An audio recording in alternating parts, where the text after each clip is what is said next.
Channel subscribe करा, smart बना, नोटिफिकेशनसाठी bell आयकॉनवर क्लिक करा.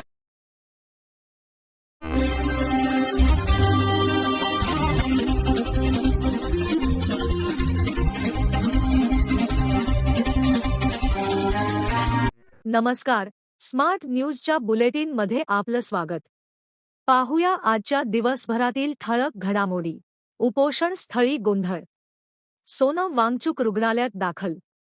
दिल्लीतील जंतर मंतर येथे कथित नीट परीक्षा फेरफार आणि अनियमिततेच्या निषेधार्थ उपोषणाला बसलेले पर्यावरण तज्ज्ञ सोनम वांगचुक यांना आंदोलनस्थळावरून हटवण्यात आल्याची माहिती समोर आली आहे. त्यांच्या उपोषणाचा आज 21वा दिवस होता. मिळालेल्या माहितीनुसार जंतर मंतर परिसरात दिल्ली पोलिसांनी मोठा बंदोबस्त तैनात केला होता. पोलिसांच्या कारवाईनंतर आंदोलनस्थळी काही काळ गोंधळाचे वातावरण निर्माण झाले. यावेळी आंदोलनकर्त्यांनी तीव्र नाराजी व्यक्त करत आक्रमक भूमिका घेतल्याचेही कळते आहे. मीडिया रिपोर्ट्सनुसार गेल्या 21 दिवसांपासून उपोषण करत असलेल्या सोनम वांगचुक यांना वैद्यकीय तपासणी आणि उपचारांसाठी रुग्णालयात दाखल करण्याच्या उद्देशाने दिल्ली पोलिसांनी आंदोलनस्थळावरून हलवले. कॉकरोच जनता पक्षाचे संस्थापक अभिजित दीपके यांनी शनिवारी आमरण उपोषणाची घोषणा केली. सोनम वांगचुक यांना पोलिसांनी ताब्यात घेतल्यानंतर दीपकेंनी उपोषणाची घोषणा केली. त्यांनी एक्सवर पोस्ट करत म्हटलं की, मी आजपासून आमरण उपोषण सुरू करत आहे. सोनम वांगचुक यांच्या मेडिकल टीमने त्यांच्या तब्येतीविषयी महत्त्वाची माहिती दिली आहे. डॉक्टरांच्या माहितीनुसार वांगचुक यांची तब्येत आता स्थिर आहे. त्यांच्या वैद्यकीय चाचण्या देखील करण्यात आल्या आहेत. त्यांचा रक्तदाब आणि साखर कमी झाली आहे. त्यांचा ECG रिपोर्ट नॉर्मल आहे. दरम्यान जंतर मंतर बाहेर गोंधळाचे वातावरण निर्माण झाले होते. उदगीर येथे सीमा बांधवांची बैठक. महाराष्ट्र-कर्नाटक सीमा प्रश्नावरील महाराष्ट्र एकीकरण समितीचा 6 दशकांहून अधिक काळ सुरू असलेला लढा आता निर्णायक टप्प्यावर पोहोचला असून या लढ्यात महाराष्ट्र सरकारची भूमिका अत्यंत महत्त्वाची ठरणार आहे. सरकारने अलीकडे घेतलेल्या बैठकीत सकारात्मकता दाखविल्याने आशा निर्माण झाली असून महाराष्ट्राच्या भूमिकेकडे सीमाभागातील मराठी बांधव आशेने पाहत आहेत, असे प्रतिपादन मध्यवर्ती महाराष्ट्र एकीकरण समितीचे अध्यक्ष प्रकाश मरगाळे यांनी केले. उदगीर येथील छत्रपती राजे शिवाजी महाविद्यालयात शुक्रवारी बिदर जिल्हा महाराष्ट्र एकीकरण समितीच्या कार्यकर्त्यांच्या बैठकीत ते बोलत होते.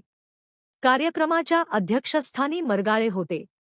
व्यासपीठावर बिदर जिल्हा महाराष्ट्र एकीकरण समितीचे सचिव पृथ्वीराज पाटील एकंबेकर, उपाध्यक्ष भास्करराव कुलकर्णी, किशनराव पाटील इंचूरकर, विठ्ठलराव बागदे, किशनराव पाटील मुरकीकर आणि राजकुमार पाटील उपस्थित होते. कार्यक्रमाच्या प्रारंभी छत्रपती शिवाजी महाराज सीमा लढ्याचे प्रणेते माजी आमदार स्वर्गीय बापूसाहेब पाटील एकंबेकर आणि स्वर्गीय दीपक दळवी यांच्या प्रतिमांना पुष्पहार अर्पण करण्यात आला. दीपक दळवी यांना श्रद्धांजली वाहण्यासाठी 1 मिनिट मौन पाळण्यात आले.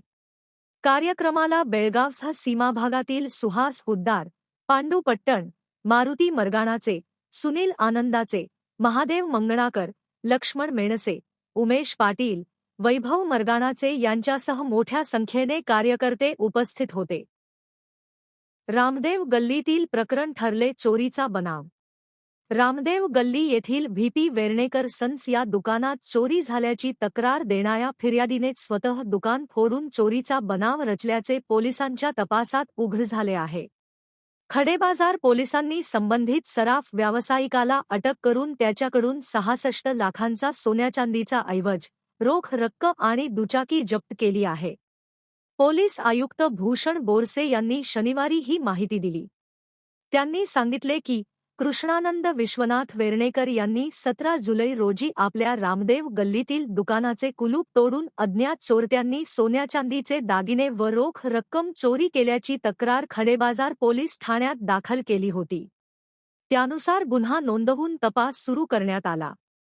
घटनास्थळाची पाहणी आणि तांत्रिक तपासादरम्यान फिर्यादीच्या हालचाली संशयास्पद आढळल्याने पोलिसांनी त्याची कसून चौकशी केली. त्यावेळी वेर्णेकर यांनीच दुकानातील दागिने आणि रोख रक्कम काढून आपल्या लाल रंगाच्या ॲक्टिव्हाच्या डिकीत ठेवून नेल्याची कबुली दिली. त्यानंतर पोलिसांनी त्याला अटक केली. आणखी 2 खासगी गुंतवणूक कंपन्यांवर छापे. बेळगावमधील आणखी 2 खासगी गुंतवणूक कंपन्यांवर शुक्रवारी छापे टाकण्यात आले आहेत. जास्त व्याजदराचे आमिष दाखवून जनतेकडून कोट्यवधी रुपये उकळल्याच्या आरोपावरून हे छापे टाकण्यात आले. शिवम असोसिएट्स आणि आदित्यराज कॅपिटल यांच्यावर नुकत्याच झालेल्या कारवाईच्या पार्श्वभूमीवर ही कारवाई करण्यात आली असून जिल्हा प्रशासनाची अधिकृत गुंतवणूक कंपन्यांविरोधातील धडक मोहीम सुरूच आहे. जिल्हा दंडाधिकारी मोहम्मद रोशन यांच्या आदेशानुसार उपविभागीय अधिकारी श्रवण कुमार नायक यांच्या नेतृत्वाखाली महसूल, सहकार आणि पोलीस विभागाच्या अधिकाऱ्यांच्या पथकाने बेळगावमधील टिळकवाडी येथील ग्रोधन LLP आणि महात्मा फुले रोडवरील सिटी इंडेक्स कंपन्यांच्या कार्यालयांवर एकाच वेळी छापे टाकून कागदपत्रांची तपासणी केली.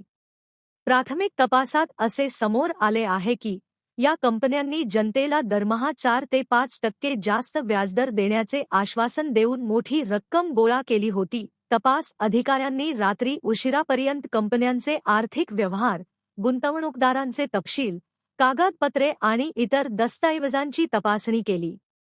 कारवाई दरम्यान कोणतीही अनुचित घटना घडू नये यासाठी पोलिसांनी कडक सुरक्षा व्यवस्था ठेवली होती. जुनी पेन्शन योजना लागू करण्यासाठी शिक्षकांचे आंदोलन. जुनी पेन्शन योजना पुन्हा लागू करावी या मुख्य मागणीसह शिक्षकांच्या इतर प्रलंबित प्रश्नांकडे शासनाचे लक्ष वेधण्यासाठी कर्नाटक राज्य माध्यमिक शाळा कर्मचारी संघाच्या बेळगाव आणि चिकोडी जिल्हा घटकातर्फे बेळगावमध्ये आंदोलन करण्यात आले.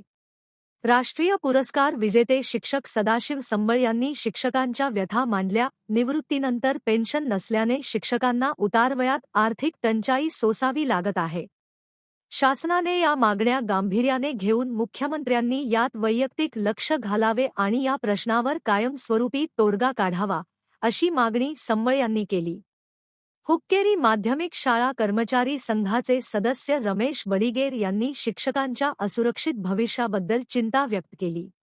संपूर्ण आयुष्य शिक्षणासाठी देणाऱ्या शिक्षकाला निवृत्तीनंतर आर्थिक सुरक्षा न मिळणे क्लेशदायक असल्याचे त्यांनी सांगितले. इतर आंदोलकांनीही पेन्शन योजनेच्या आवश्यकतेवर भर दिला. निवृत्तीनंतर सन्मानाने जगण्यासाठी पेन्शन अत्यंत गरजेची असल्याचे त्यांनी सांगितले. शासनाने याची तात्काळ दखल न घेतल्यास तीव्र आंदोलनाचा इशारा कर्मचाऱ्यांनी दिला. या आंदोलनात माध्यमिक शाळा कर्मचारी संघाचे पदाधिकारी आणि शिक्षक मोठ्या संख्येने उपस्थित होते. विविध संस्थांतर्फे पद्मश्री डॉक्टर प्रभाकर कोरे यांचा सत्कार. बेळगावच्या मातीत कर्तृत्व गाजविण्याची ऊर्जा मिळते, असे प्रतिपादन पद्मश्री डॉक्टर प्रभाकर कोरे यांनी केले. डॉक्टर कोरे यांना लाभलेल्या पद्मश्री पुरस्काराबद्दल Gogate group, Belgaum sports club, Belgaum जिल्हा body builders association, Belgaum education society आणि रोटरी परिवार तर्फे स्वरूपनर्तकी सिनेमागृहात सत्कार सोहळा पार पडला. पद्मश्री डॉक्टर प्रभाकर कोरे व आशा कोरे यांचा MLIRCचे कमांडंट ब्रिगेडियर गिरीश उपाध्याय, उद्योजक शिरीष गोगटे आणि अविनाश पोतदार यांच्या हस्ते पुष्पहार, शाल, मानपत्र, भेटवस्तू देऊन सत्कार करण्यात आला. उद्योजक शिरीष गोगटे यांनीही डॉक्टर कोरे यांच्या विषयीच्या आठवणींना उजाळा दिला. यावेळी विविध संस्थांचे पदाधिकारी व सदस्य उपस्थित होते. सचिन बिचू यांनी आभार मानले. याचबरोबर स्मार्ट न्यूज मराठीचे आजचे बुलेटिन इथेच संपले. धन्यवाद.